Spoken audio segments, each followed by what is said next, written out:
नमस्कार साथियों, मैं अनीता श्रीवास्तव आपका हार्दिक अभिनंदन करती हूँ। श्रीमद् वाल्मीकि रामायण में आज का प्रसंग है भरत और भरद्वाज मुनि की भेंट एवं बातचीत तथा मुनि का अपने आश्रम पर ही ठहरने का आदेश।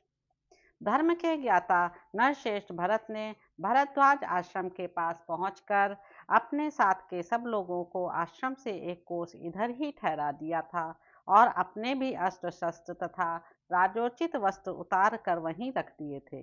केवल 2 रेशमी वस्त्र धारण करके पुरोहित को आगे किए वे मंत्रियों के साथ पैदल ही वहां गए। आश्रम में प्रवेश करके जहां दूर से ही मुनिवर भरद्वाज का दर्शन होने लगा, वहीं उन्होंने उन मंत्रियों को खड़ा कर दिया और पुरोहित वशिष्ठ जी को आगे करके वे पीछे पीछे ऋषि के पास गए। महर्षि वशिष्ठ को देखते ही महातपस्वी भरद्वाज आसन से उठकर खड़े हो गए और शिष्यों से शीघ्रता पूर्वक अर्घ्य ले आने को कहा। फिर वे वशिष्ठ से मिले। तत्पश्चात भरत ने उनके चरणों में प्रणाम किया। महातेजस्वी भरद्वाज समझ गए कि वे राजा दशरथ के पुत्र हैं। धर्मज्ञ ऋषि ने क्रमशः वशिष्ठ और भरत को अर्घ्य, पाद्य तथा फल आदि निवेदन करके उन दोनों के कुल का कुशल समाचार पूछा। इसके बाद अयोध्या, सेना, खजाना, मित्रवर्ग तथा मंत्रिमंडल का हाल पूछा। राजा दशरथ की मृत्यु का वृत्तांत वे जानते थे, इसलिए उनके विषय में उन्होंने कुछ नहीं पूछा। वशिष्ठ और भरत ने भी महर्षि के शरीर, अग्निहोत्र, शिष्य वर्ग, पेड़ पत्ते तथा मृग पक्षी आदि का कुशल समाचार पूछा।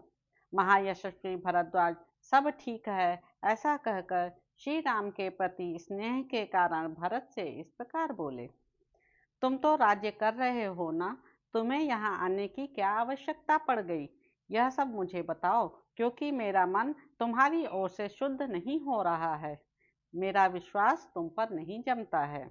जो शत्रुओं का नाश करने वाला है, जिस आनंदवर्धक पुत्र को कौशल्या ने जन्म दिया है तथा तुम्हारे पिता ने स्त्री के कारण जिस महायशस्वी पुत्र को 14 वर्षों तक वन में रहने की आज्ञा देकर उसे भाई और पत्नी के साथ दीर्घ काल के लिए वन में भेज दिया है, उस निरपराध श्री राम और उसके छोटे भाई लक्ष्मण का तुम अकंटक राज्य भोगने की इच्छा से कोई अनिष्ट तो नहीं करना चाहते हो? भरद्वाज जी के ऐसा कहने पर दुख के कारण भरत की आंखें डबडबा आईं।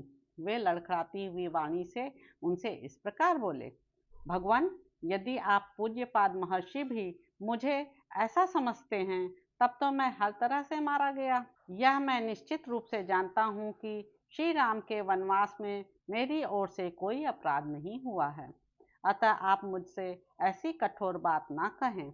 मेरी आड़ लेकर मेरी माता ने जो कुछ कहा या किया है, यह मुझे अभीष्ट नहीं है।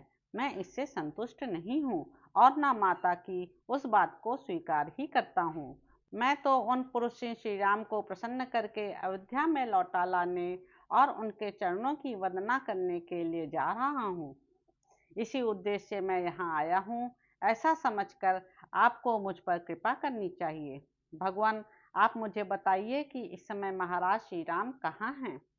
इसके बाद वशिष्ठ आदि ऋतुजों ने भी यह प्रार्थना की कि भरत का कोई अपराध नहीं है, आप इन पर प्रसन्न हो।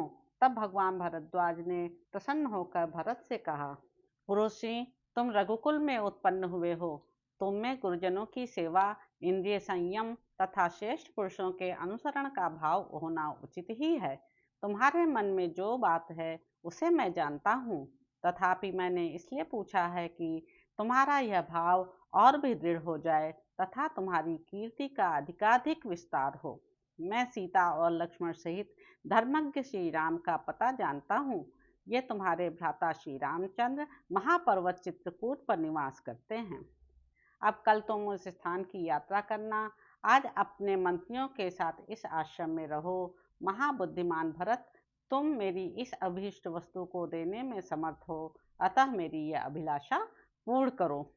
तब जिनके स्वरूप एवं स्वभाव का परिचय मिल गया था, उन उदार दृष्टि वाले भरत ने तथास्तु कहकर मुनि की आज्ञा शिरोधार्य की तथा उन राजकुमार ने उस समय रात को उस आश्रम में ही निवास करने का विचार किया।